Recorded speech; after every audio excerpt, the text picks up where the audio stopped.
नमस्कार, विचार मंथन में आपका स्वागत है। आप सुन रहे थे भारतीय जनता पार्टी की प्रेस वार्ता, और इस प्रेस वार्ता में जेपी नड्डा जो राष्ट्रीय अध्यक्ष थे,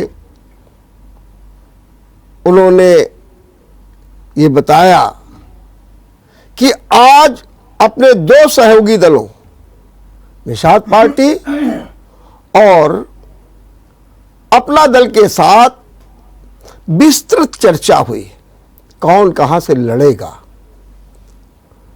और इस पर फैसला भी हो गया। लेकिन उन्होंने कहा कि इसका जो डिटेल है वो हम बाद में बताएंगे। लेकिन इसी के साथ उन्होंने यूपी सरकार की तमाम उपलब्धियों का जिक्र किया और उसके साथ भी बता दिया लॉ एंड ऑर्डर सबसे बड़ा मुद्दा है। दोहरा रहे हैं, 5 बजे के बाद सपा शासन में लड़कियां महिलाएं घर से नहीं निकलती थी, सबसे बड़ा मुद्दा। वहीं दूसरी ओर उनके जो सहयोगी दल है, उनके नेता अनुप्रिया पटेल ने कहा कि समाजवादी और सामाजिक न्याय की लड़ाई अभी और लड़नी है। उन्होंने कहा काम बहुत हुआ है, लेकिन अभी उसमें बहुत काम करना बाकी भी है। जैसे उन्होंने एक उदाहरण दे दिया कि मैं चाहती हूं कि पिछड़ा वर्ग का अलग मंत्रालय बने। वहीं दूसरी ओर निषाद पार्टी के संजय निषाद भी अपनी पुरातन ग्रंथियों को खोलते हुए कह रहे थे कि किस तरीके से उन्हें न्याय नहीं मिला, और न्याय की अब जो उम्मीदें बढ़ी है। लेकिन इसके साथ में एक बात जोरदारी के साथ की कि हम लोग मिल करके चुनाव लड़ेंगे और चुनाव लड़ने के साथ जीतेंगे भी और सरकार भी बनेगी और हम सामाजिक न्याय की लड़ाई को आगे बढ़ाएंगे। ये इसलिए बहुत महत्वपूर्ण हो गया है कि इस समय जो चुनावी परिदृश्य है वो सामाजिक न्याय को लेकर के, ओबीसी को लेकर के तेजी के साथ आगे बढ़ रहा है। और आज एक और घटनाक्रम हुआ जब मुलायम सिंह के परिवार की छोटी बहू अपर्णा यादव ने सीधे तौर पर भारतीय जनता पार्टी की सदस्यता हासिल कर ली, और बड़े धमाके के साथ। दिल्ली में कौन कौन मौजूद था? जेपी नड्डा, मुख्यमंत्री योगी आदित्यनाथ, डिप्टी सीएम केशव प्रसाद मौर्य, दिनेश शर्मा, प्रदेश अध्यक्ष स्वतंत्र देव सिंह, प्रभारी राधा मोहन सिंह जैसे दिग्गज लोग थे मौजूद। और बड़ी बात क्या थी, जब सदस्यता ग्रहण कराई गई तो दोनों ही सामाजिक न्याय की जो लड़ाई लड़ रहे हैं केशव प्रसाद मौर्य और स्वतंत्र देव सिंह, वही थे और उन्होंने ही उन्हें सदस्यता ग्रहण कराई। इसको लेकर के भी राजनीतिक चर्चा है। अखिलेश ने कहा कि हमें खुशी है कि हमारी समाजवादी विचारधारा का विस्तार हो रहा है, बीजेपी में भी पहुंच गई है। उन्होंने अपर्णा यादव को बधाई भी दी, शुभकामनाएं भी दी। पत्रकारों ने पूछा ये सब क्यों? अखिलेश यादव ने कहा नेताजी ने बहुत समझाने की कोशिश की, लेकिन सच बात तो यह है ये एक अच्छा खासा मुद्दा भी बीजेपी को मिल गया है। अब कह रहे टिकट मिलेगा कि नहीं मिलेगा तो बात की बात है, लेकिन ये तो हो ही गया कि अब अपर्णा यादव बीजेपी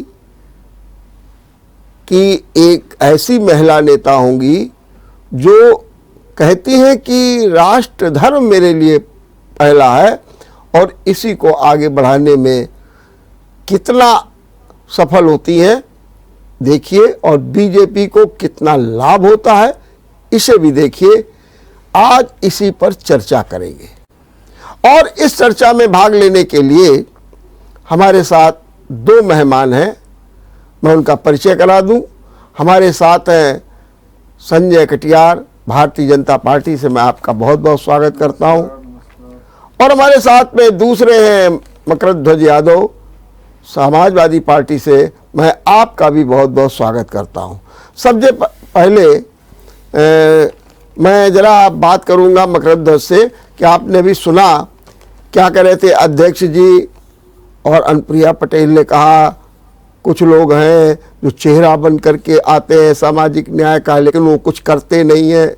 उनका सीधा सीधा इशारा समाजवादी पार्टी पर था हमला।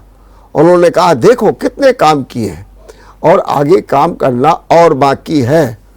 क्या कहेंगे मकरध्वज जो ये बयान अनुप्रिया ने दिया है? बहुत बहुत धन्यवाद डॉक्टर रमेश वर्मा जी। सर, मुद्दा ये नहीं है। आज का मुद्दा सामाजिक न्याय तो बहुत बड़ा मुद्दा है।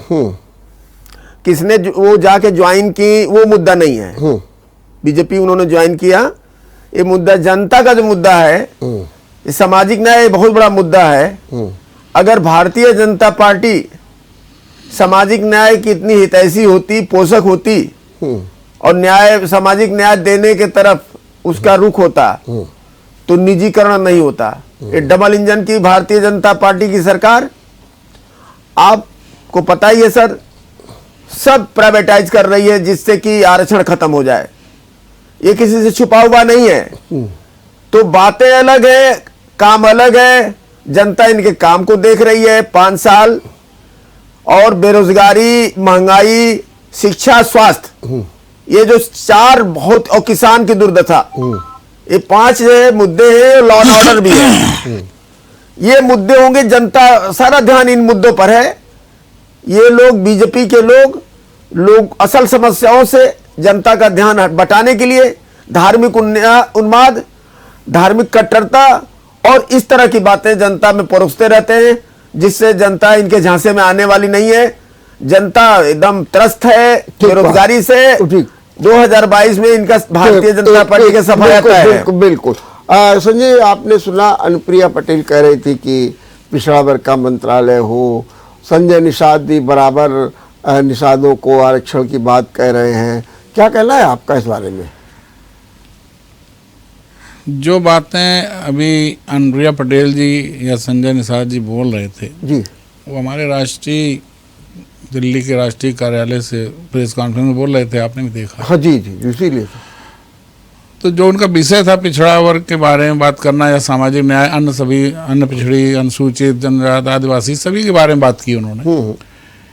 इनका जो भी पिछले वर्षों में कालांतर जो सरकारें रही, उनके जो मुखौटा सरकारें रही, विशेष तौर से जो समाजवाद का नारा लेकर आए थे माननीय मुलायम सिंह जी, हम पिछड़े वर्ग का बड़ा उत्थान करेंगे, ऐसा कुछ नारा दे करके आए। मगर उन्होंने क्या किया? पिछड़े वर्ग का नारा देकर सत्ता में तो बैठ गए झूठ बोलकर। मगर उन्होंने किया क्या? पिछड़े वर्ग का नाम पर सिर्फ एक अपने परिवारवाद की बात करी। इवन कि उन्होंने अपने और अदर यादवों की बात नहीं करी, सिर्फ यादव परिवार, यादव। और वो पीढ़ी दर पीढ़ी बात मैंने बड़े ध्यान से सुनी। क्या परिवारवाद नहीं है? मेरी बात पूरा होने दीजिए। बात मैंने बड़े ध्यान से सुनी, मेरी सुन लीजिए, मैं जाऊंगा। संजय की बात हो गई।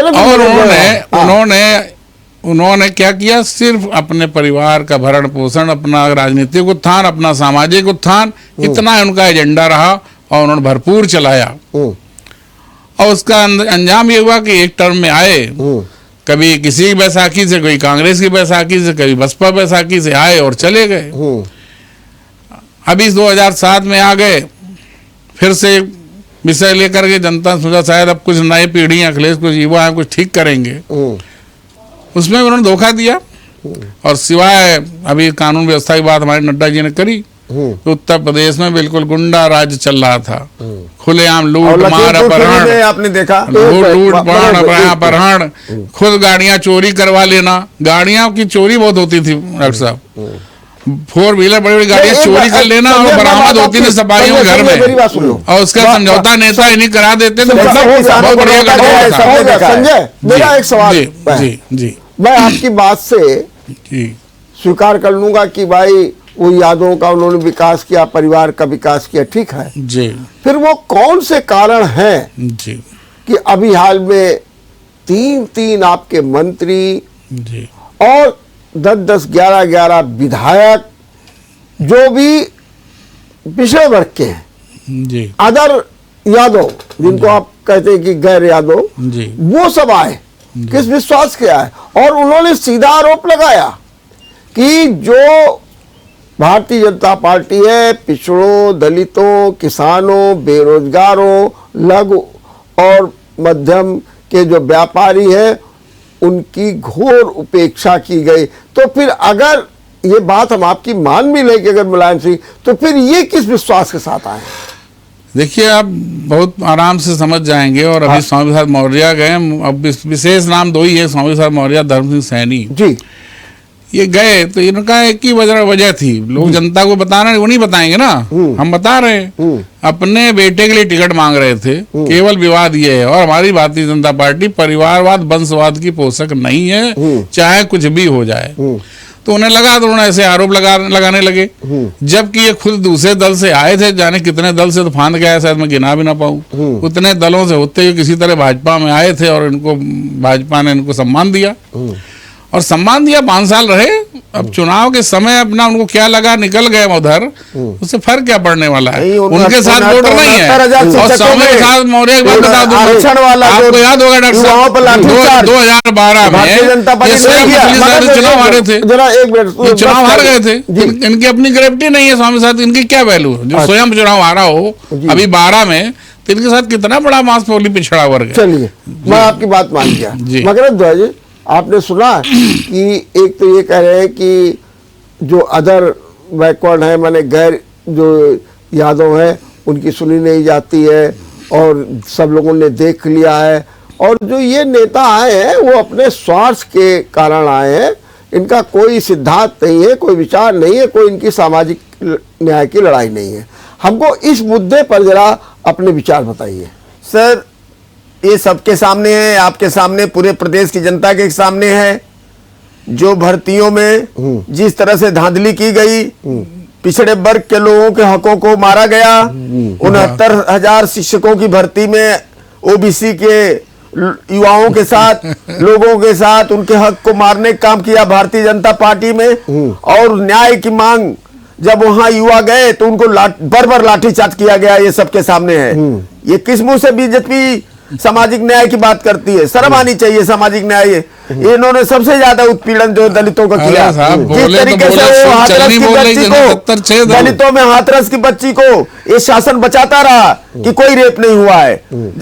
जब समाजवादी पार्टी ने प्रेशर बनाया, आंदोलन किया, तो इंक्वायरी हुई, तो उसमें बात साबित हुई और वो दोषी पाए गए। ये किस मुंह से बात करेंगे?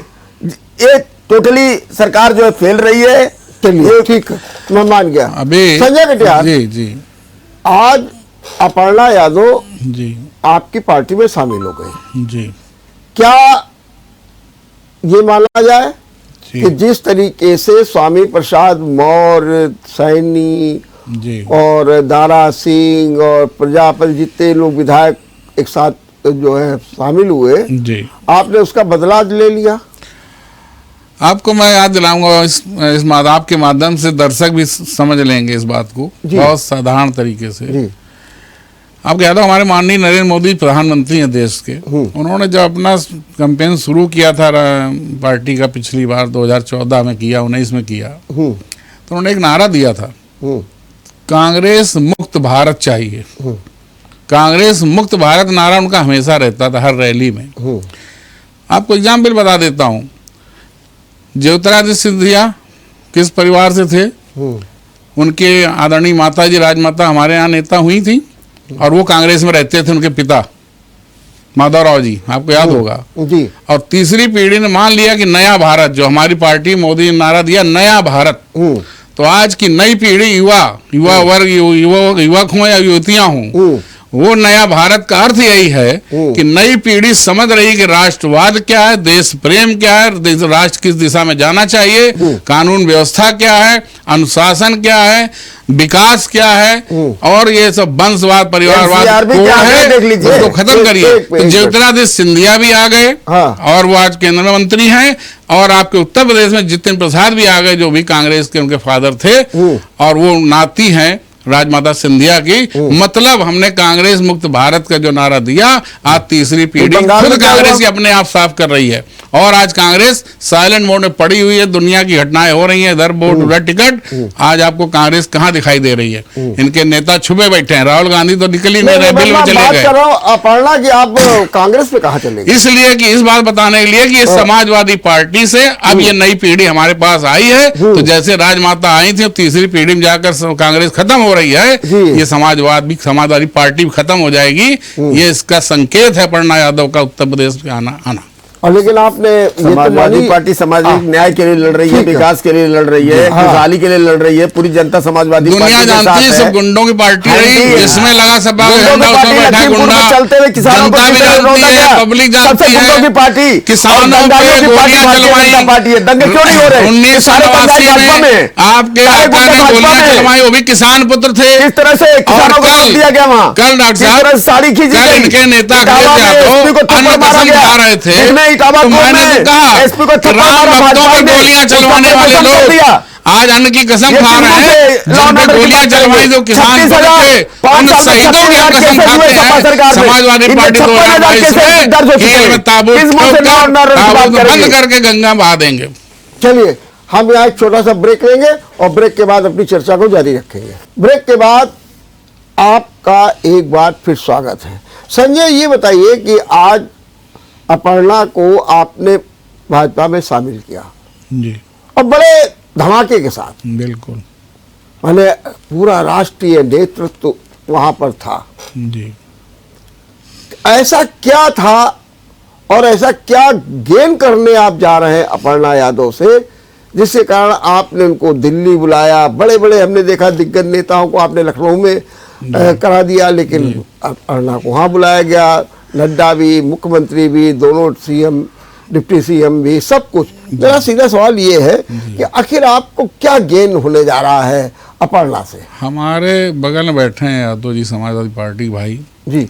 अभी वो बड़ी तेजी से ला रहे सामाजिक न्याय की बात करती। सामाजिक न्याय इसको कहते हैं भाई साहब जी। देख लीजिए अपर्णा जी को कितने सम्मान के साथ बीच में बिठाया। हमारे स्वतंत्र देव सिंह कुर्मी बिरादरी से आते हैं, उनके बगल में केशव मौर्य जी हैं, और राष्ट्रीय नेता उधर बैठा हुआ था, योगी जी थे राष्ट्र वहाँ दिल्ली में।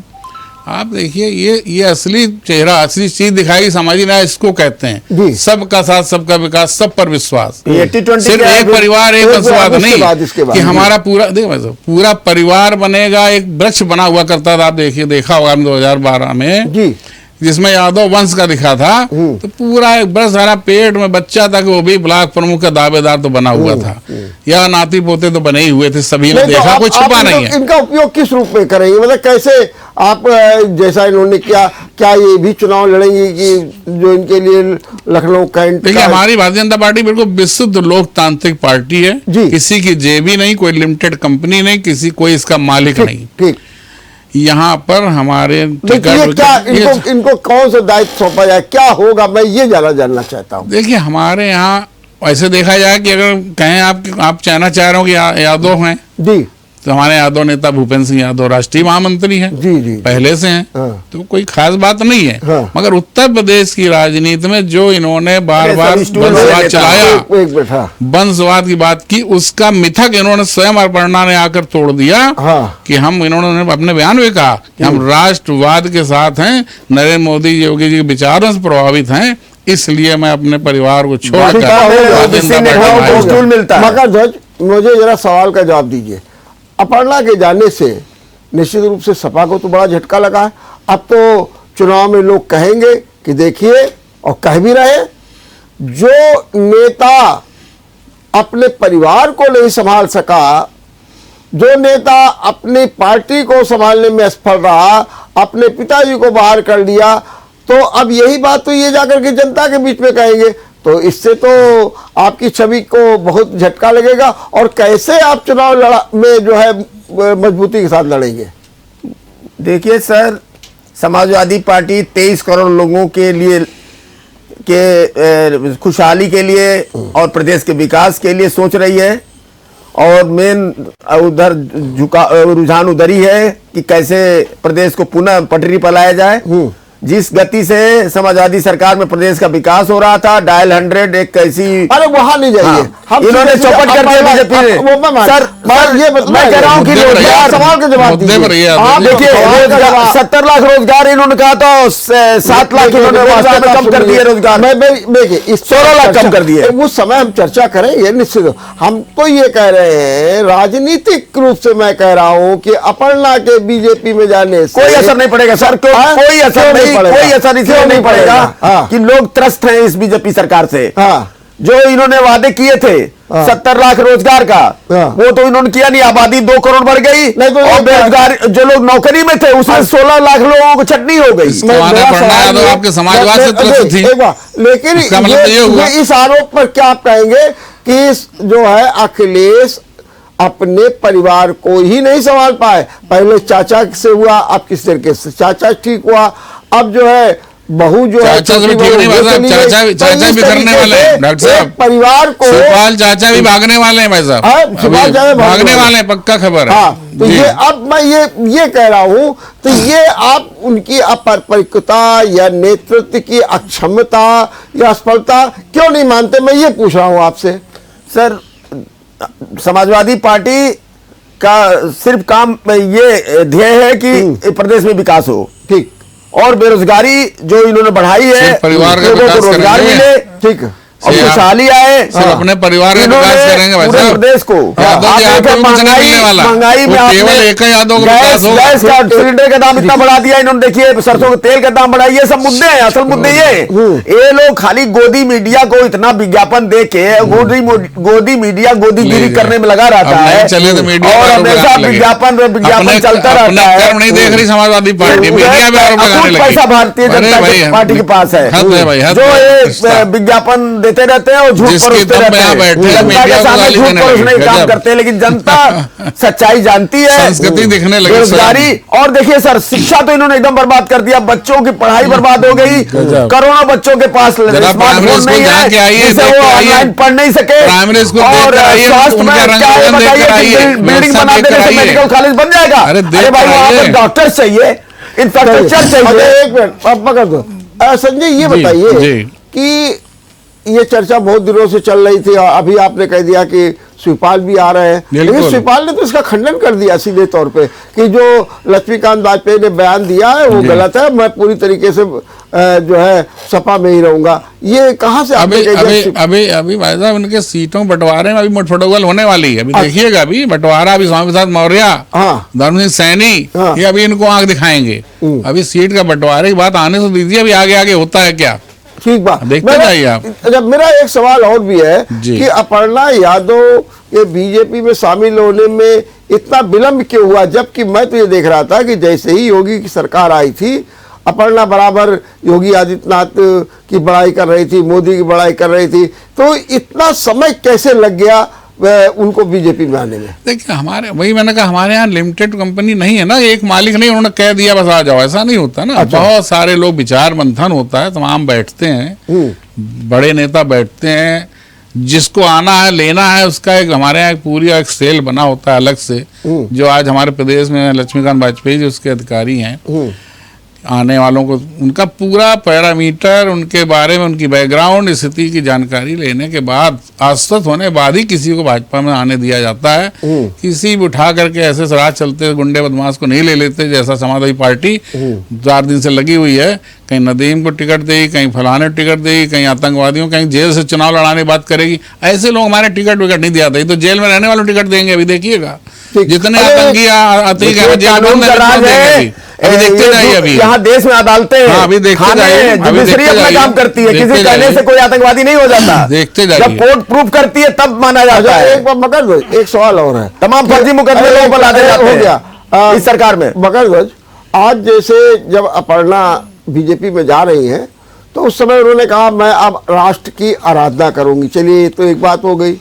इसके माने ऐसा लगता है कि सपा में राष्ट्र धर्म के कोई माने नहीं, इसीलिए परेशान होकर के या विचलित होकर के गई। एक पॉइंट इसका जवाब दीजिएगा, सोचिएगा क्या होगा। दूसरा एक पॉइंट ये भी कि अपर्णा ने ये भी बयान दिया कि सपा शासन में गुंडागर्दी और अपराध सबसे ज्यादा, और 5 बजे के बाद कोई महिलाएं घर से नहीं निकल सकती हैं। ये भी उन्होंने आरोप सीधे सीधे लगा दिया। जब ऐसे तीखे आरोप लगाएंगे और घर के ही लोग लगाएंगे तो फिर कैसे सपा जो है वो जनता के बीच में जाकर के अपनी छवि को ठीक करेगी, और या अपने छवि में जो इस तरीके की दाग लगेंगे उनका मुकाबला करेगी? ये बताइए, इन 2 सवालों का बताइए। सर, राष्ट्रवाद समाजवादी पार्टी से बड़ा राष्ट्रवादी पार्टी कोई नहीं है। ठीक। अब पिछड़े और दलितों और सवर्णों के भी सबका साथ लेके सबको एक समान नजर से समाजवादी पार्टी में देखा जाता है, और वो जो जिन लोगों का ज्यादातर प्रतिनिधित्व करती है उनके घरों के लड़के बॉर्डर पे हैं। तो इस राष्ट्रवाद की बात तो कोई ना सिखाए, भारतीय जनता पार्टी से ज्यादा राष्ट्रवादी पार्टी समाजवादी तभी पार्टी तो है। लैपटॉप बंटवा रहे थे, और पूछ पूछ और के जहां तक क्या धर्म है, तब वो जहां बंट रहे थे। तक इसकी गुंडागर्दी की बात है सर, तो आंकड़े बताते हैं गुंडागर्दी किसमें ज्यादा हुई। 36,000 केसेस दर्ज हुए समाजवादी पार्टी के 5 साल में, 56,000 इनके 4.5 साल में दर्ज हुए जो केसेस अपराध हुए, जो घटित हुए। तो ये आंकड़े खुद ही बता रहे हैं। 5 साल में एक दंगा हुआ, बता दो।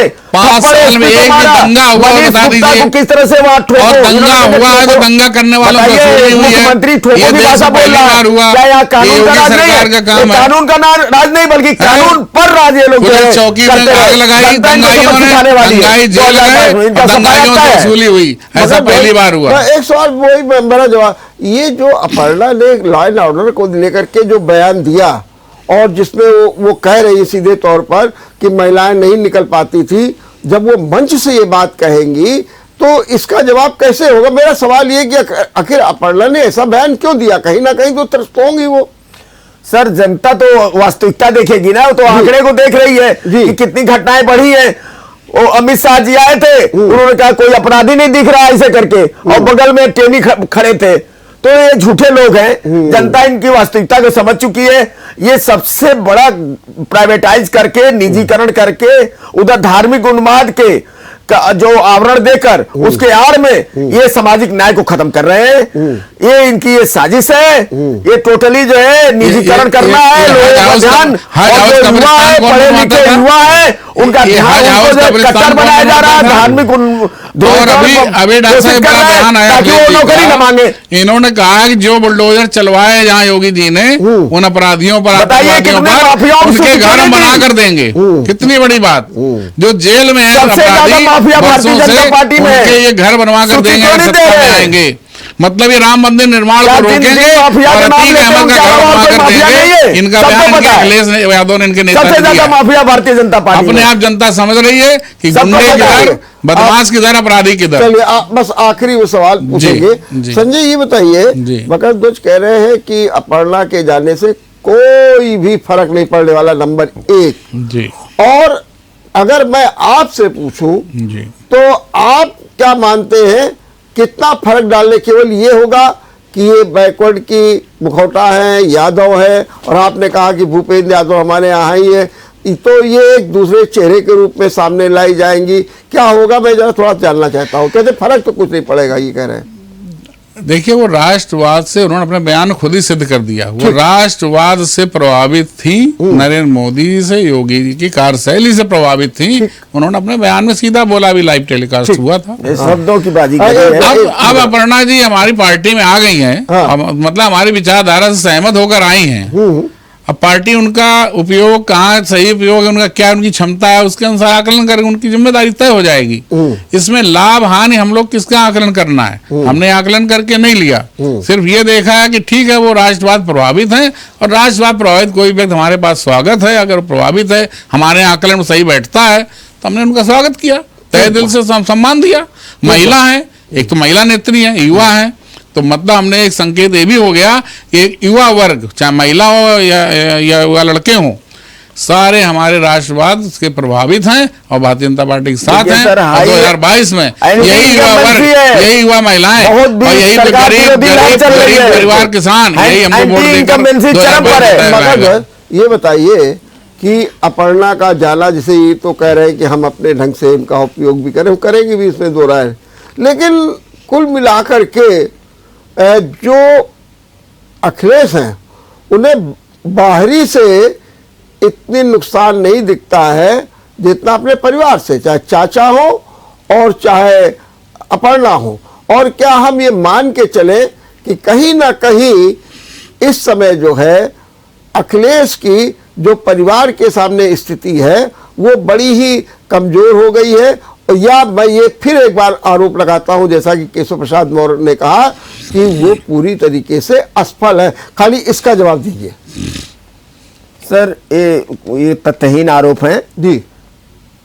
जनता जूझ रही है 2 जून रोटी के लिए, मैं मान गया, वो छोड़ दीजिए, पहले ये उसके बारे में समाजवादी पार्टी जनता में खुशहाली कैसे है उसके लिए समाजवादी पार्टी उत्तर है नहीं भाई साहब, ये जवाब नहीं दे सकते। समाजवादी पार्टी सोच असल मुद्दे वो है, असल मुद्दे ये है कि जनता को खुशहाली कैसे लाई जाए। आप कैसे दें 2 जून की रोटी के लिए जूझ रहे लोगों की चेहरे पर खुशहाली कैसे लाई जाए, रोजगार कैसे। आज माननीय राष्ट्रीय अध्यक्ष ने कह दिया कि समाजवादी पेंशन पुनः शुरू होगी, रोजगार बंद हो गया जाएगा, आपकी वसूली बंद हो गई, आपकी गुंडई बंद हो गई, सिर्फ इसलिए आपको किसानों के लिए सिंचाई मुफ्त, सिंचाई के लिए बिजली मुफ्त दी जाएगी। तो वो सबके लिए सोच, जनता पे अत्याचार, सबके लिए सोच, घरों पे कब्जा, प्लाट पे कब्जा, खनन माफिया, ये आपका काम था, बहुत बहुत धन्यवाद संजय जी, बहुत बहुत धन्यवाद। और मकरंद जी बहुत बहुत धन्यवाद, आपने बहुत अच्छी बात कही। और सपा का मानना है कि अपर्णा के जाने से कोई फर्क नहीं पड़ेगा। वहीं दूसरी ओर भारतीय जनता पार्टी एक चेहरे के रूप में, बैकवर्ड सामाजिक न्याय की लड़ाई के चेहरे के रूप में अपर्णा यादव का प्रयोग करेगी। और निश्चित रूप से ये तो सही है और सच भी है कि अपर्णा यादव जब मंच से बोलेंगी, सपा पर हमला करेंगी। हो सकता है कि मुलायम पर न करें, अखिलेश पर न करें सीधे, लेकिन सपा पर जब हमला करेंगी तो स्थिति असहज तो होगी ही। देखना है सपा इसका कैसे मुकाबला करती है। देखते रहिए विचार मंथन। नमस्कार।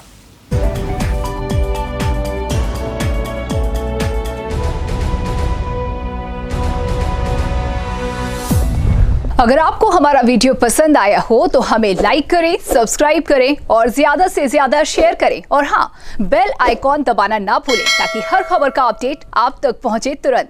आप हमें इंस्टा, ट्विटर और फेसबुक पर भी फॉलो कर सकते हैं। हमारी आईडी है @JMT News Flash।